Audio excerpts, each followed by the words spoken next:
美国政府声称，俄罗斯几天内随时可能入侵乌克兰后，紧张局势引发多方关注。除了美英等国，又有多国跟进敦促在乌克兰的本国公民立即离开。与此同时，美国频频在临近乌克兰的波兰增派部队。俄罗斯周六又指责美国潜艇擅闯俄领海。美国总统拜登与俄罗斯总统普京周六通话，但这次通话没有取得突破。俄方官员指责美方歇斯底里地渲染所谓俄计划入侵乌克兰。美国总统拜登与俄罗斯总统普京周六就乌克兰局势通电话。白宫在一份声明中称，拜登与普京通话时警告，一旦俄罗斯进一步入侵乌克兰，美国及其盟友将坚决回应，迅速让俄罗斯付出惨重代价。俄罗斯总统助理乌扎科夫周六说，通话均衡且务实。拜登承诺将致力于外交途径，并列出他认为解决俄罗斯诸多关切的一系列想法，但美国和北约没有考虑俄罗斯主要的安全关切。乌扎科夫强调，美国关于俄罗斯将入侵乌克兰的歇斯底里式的论调已经达到顶峰。同一天，美俄外长、防长也分别就乌克兰问题通电话。美国务卿布林肯周六在与俄罗斯外长拉夫罗夫的通话中，表达了对乌克兰边境局势可能在未来几天升级的担忧，但美方并未披露美防长奥斯汀与俄防长绍伊古当天讨论乌局势的具体内容。这个先是造氛围、造势，在这个出面调停，这个其实就是显示他在这个作为这个西方同盟体系的一个领导者的一个作用。一方面是做给国内看，另一方面也是做给这些其他的盟国看。就是如果说这个打了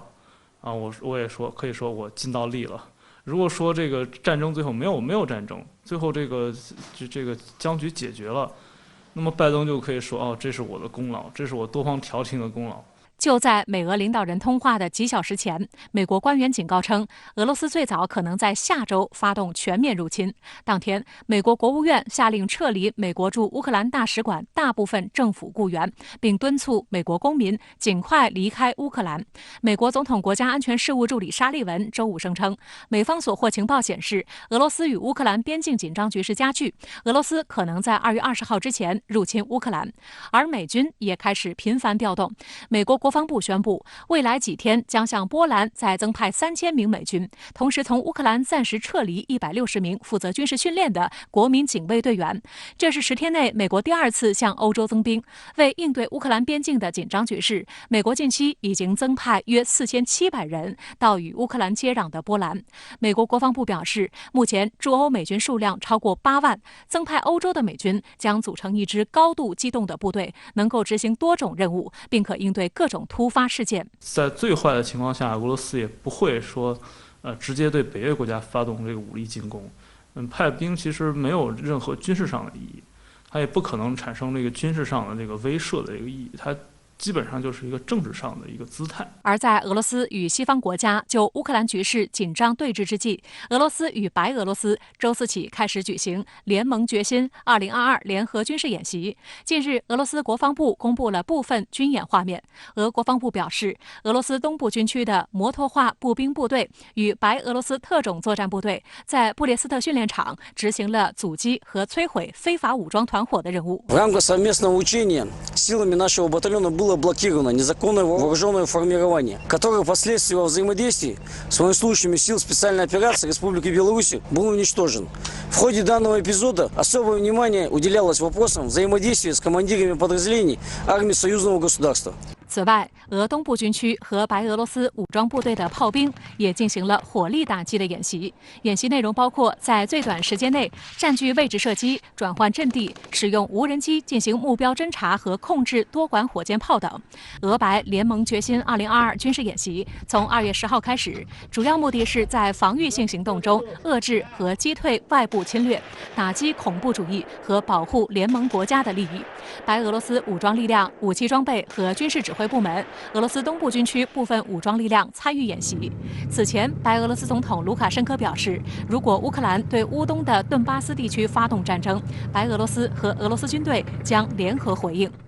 不过，对于美国极力煽动紧张氛围，俄乌两国都给予否认。乌克兰警察和国民警卫队和安全部门周六在乌克兰赫尔松举行演习，乌克兰总统泽连斯基到现场视察。泽连斯基说，有关俄罗斯即将入侵乌克兰的消息正在乌国内引发恐慌。他要求在看到有关入侵的确凿证据后再提供信息，避免渲染恐慌情绪。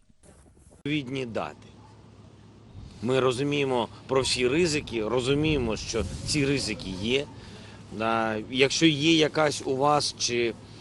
у будь-яких людей додаткова інформація щодо 100% вторгнення, починаючи з 16 числа в 100% вторгнення Російської Федерації в Україну, давайте, будь ласка, нам цю інформацію. 泽连斯基此前就曾指责美国，称美国的不当做法引起了人们的恐慌，从而损害了乌克兰的经济。普京周六还应约和法国总统马克龙通电话。法国总统府官员认为，通话全程没有任何迹象表明俄罗斯正在准备对乌克兰发动攻势。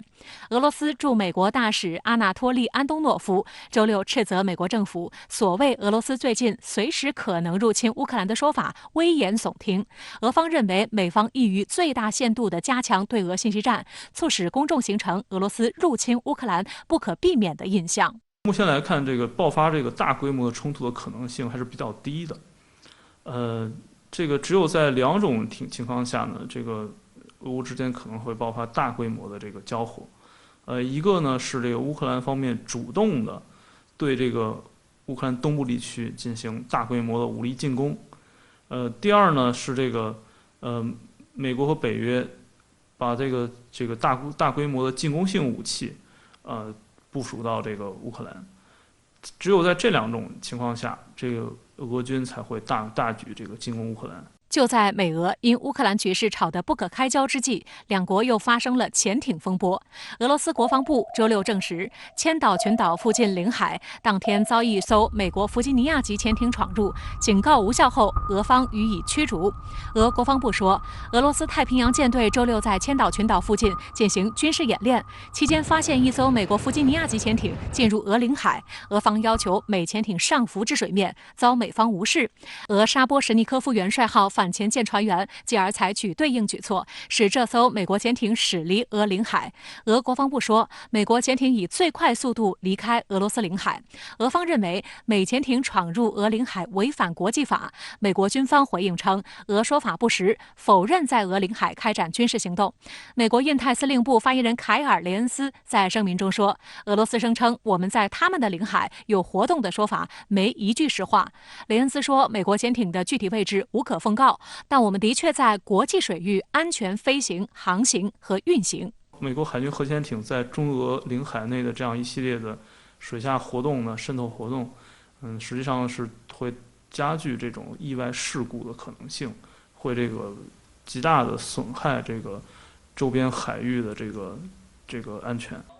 下个话题来连线特约评论员吴卫，吴先生您好。美国总统拜登与俄罗斯总统普京周六通话，1个多小时的交谈并未给乌克兰局势带来转机，您是如何看？是的，美西，美俄元首这通电话给我一个感觉，双方的沟通依然没有在同一个频率上。俄罗斯方面的评价很直白，克里姆林宫外交政策助理乌沙科夫说，美国官员的歇斯底里已经达到了顶峰。那么拜登说了什么呢？他警告称，如果俄罗斯入侵乌克兰，将引发西方果断反应，会让俄罗斯付出迅速和严重的代价，并降低俄罗斯的世界地位。老实说，我认为普京挺无奈的，因为79岁的美国总统依然在装傻。俄罗斯此前提出的一系列谈判条件始终摆在桌子上，而美国完全没有接茬的意思。明眼人都能看出，拒绝谈判的是美国，但骂得最凶的还是美国，好话都让美国人说了，坏人就只能让俄罗斯来做了呗。所以，俄罗斯外长拉夫罗夫在另一通电话里直接向美国国务卿布林肯点破，他说，华盛顿正在打一场宣传攻势。在我看来，美国这场宣传攻势打得十分拙劣，一些美国媒体甚至不小心把提前写好的备稿发了出来。如果按照这个剧本走下去，俄罗斯这个反派的人设肯定是甩不掉了。欧洲议会议员华莱士在推特上吐槽了一下，他说，西方主流媒体大谈乌克兰危机，将俄罗斯描绘成一个所谓战争贩子，这是很可悲的。俄罗斯在原苏联以外只有1个军事基地，而美国在全球有800多个军事基地。美帝国主义与北约才是那个寻求战争以喂饱军工复合体的战争贩子。正如我此前谈到的，冷战结束以来，在欧洲大陆上，谁处于攻势，谁处于守势，明眼人都看得出是北约在高歌猛进。一个不争的事实是，世界各国正陆续从乌克兰撤回外交人员，相关旅游警告也达到了最高层级。与其说这代表了各国普遍预期一场战争在所难免，不如说是大家都看懂了，在北约东扩这个问题上，美国与俄罗斯都不打算退让。如果美俄矛盾一直无法调和，那么局势往更糟糕的方向发展是符合逻辑的。这是在政治上对乌克兰局势给出的消极预期。那么军事上的逻辑又是怎样的呢？一个吊诡的局面出现了，那就是军事对垒的双方都在制定防守反击计划，在彼此的意识里，开第一枪的一定是对方。无论是俄罗斯与白俄罗斯的联盟决心2022联合军演，还是乌克兰军队在哈尔科夫一线展开的反挤压军事部署，演习响定里都将假想敌称为入侵者。这其实非常直观展现了，无论是莫斯科还是基辅方面都不愿意主动去开这第一枪。在我看来，生怕这仗打不起来的，主要就是美国。一个非常危险的趋势是，俄罗斯与乌克兰之间的信任已经降至冰点。莫斯科认定基辅方面部分丧失了独立决策能力，已经沦为北约的提线木偶。关键的谈判对象有且只有美国，然而华盛顿却摆出了一副不依不饶的样子，完全无视莫斯科的谈判要求。这就是一个可怕的僵局，能够打破这场僵局的，要么是东乌战线上的一声枪响，要么就是来自美俄之外的第三方更强有力的介入调停。乌克兰的和平确实已经危如累卵。